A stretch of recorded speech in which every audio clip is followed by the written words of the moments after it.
God indeed has done marvelous things. May the words of my mouth and the meditations of all of our hearts be acceptable in your sight, O Lord, my rock and my redeemer. Amen. Please be seated. So, does the church feel somehow lighter to you today? Right? I don't know, kind of cleared out? With thanks to Val Martin and Jim Call for organizing and arranging the delivery of a 3-ton dumpster, and with the help of Randy, Liz McCarthy, Faye Gosling, Catherine Curtis, Dave Monroe, Nellie Horvath, Derek Martin, and I'm probably missing people, and the muscle from 25 or more members of the Salve football team, the winning team carried out the lumber. Old folding chairs, discarded and unnecessary kneelers, and other assorted items accumulated over Emmanuel's 122-year history in this building. Most of it, I'm convinced, from the first half of the last century. You, Ed, I know you helped. Friday evening, Randy and Jerry and I went to Salve's involvement fair, because I wanted to thank these wonderful football players who helped us. And the Salve Involvement Fair is where the students set up tables all over the lawns, student groups inviting others to join them in their special interests, from a cappella groups to an investment club, a chemistry club, pre-law, SAT, LSAT prep, a yoga club, a running club, and the award-winning Salvathon. They don't say Salvathon like salvation. Salvathon group, which holds fundraising events to raise money for Newport Hospital to help those who aren't covered by insurance expenses, like for medical equipment and that type of thing, and they're struggling. So most of you won't be surprised to learn that I signed up for the University Chorus, and I also made a great connection with the Marketing Club, which is the organization that is focused on website design, with great hopes that they can help with ours. I love the sense of discovery in the involvement fair. People from different places, different backgrounds, genders, ethnicities, faith, races come together to discover what they have in common. Except for the relatively uniform age span, 17 to 22, like on the outside of that band. Except for the relatively uniform age span, these students couldn't be more different. But when they start talking and listening to one another through their different contexts, experiences, and backgrounds, they learn how much they share. They can see that they are better and stronger for their differences, which represent a whole fleet of skills that they're needed, varieties of experience to make the world better for everyone. See, the challenge is listening and communicating with each other, recognizing each other's cultures and backgrounds and reference points. You know, maybe another person from another area might use familiar words, but in a different way to mean new things. It means suspending judgment to listen, staying curious, and always ready to learn something new, and to understand how someone else's experience and background could lead her to different priorities or him to sensitivity to an issue that others may not have experienced personally. It means really being present with others, always ready to learn something new or change our minds. I've had this kind of open-hearted, open-minded conversation on my mind in these last weeks and months as we approach our general election in November. Now, hang with me here. Hang with me. Take a breath. I'm not going to talk about politics. This is a safe environment, and what's really, really important is that we all stay in relationship and keep the conversation going. But I do think that this is just the right place to train up for difficult and important conversations. Communities of faith have a scriptural foundation which sets forth the great commandments as the underpinning for all of our conversations. Love God with all your heart, all your mind, and all your strength, and love your neighbors as ourselves.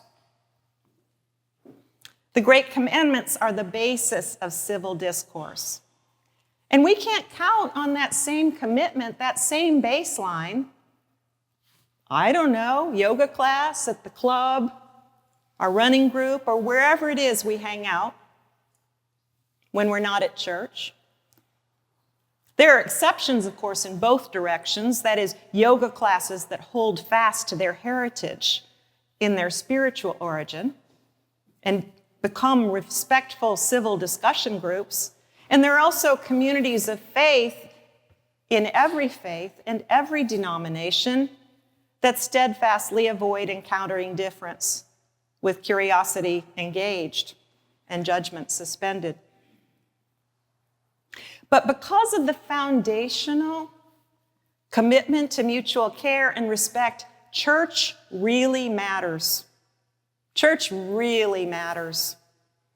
Not only to our psychological, physical, and emotional well-being in our contemporary pandemic of loneliness, but also as a workshop, as a forum where we can engage in the practices of God.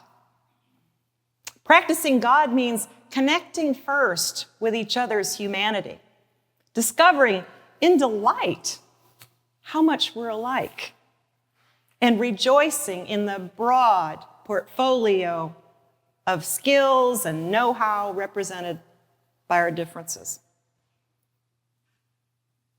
I told you I'm not going to talk about politics, but I want us all to think about it. We have to find a way to engage with people who don't think like we do. Saying, if we find ourselves, like shaking our heads, saying, I can't understand why she thinks that way or why he does that, you can be pretty sure that she and he are shaking their heads about us too. If we can't find a way to have a meaningful conversation through our difference, we end up talking to ourselves. We dig deeper into our own trenches, close the door on our echo chambers, and speak only with those who already agree with us. Discovering the other's humanity through difference is what Jesus is talking about this morning. That is what that conversation with the Syrophoenician woman in Mark's gospel is all about. For us listening in more than 2,000 years later, we have to push through our contemporary understandings of that culture's use of certain words. We have to reach for the context and understand the mutual respect and understanding that Jesus and the woman establish in this conversation.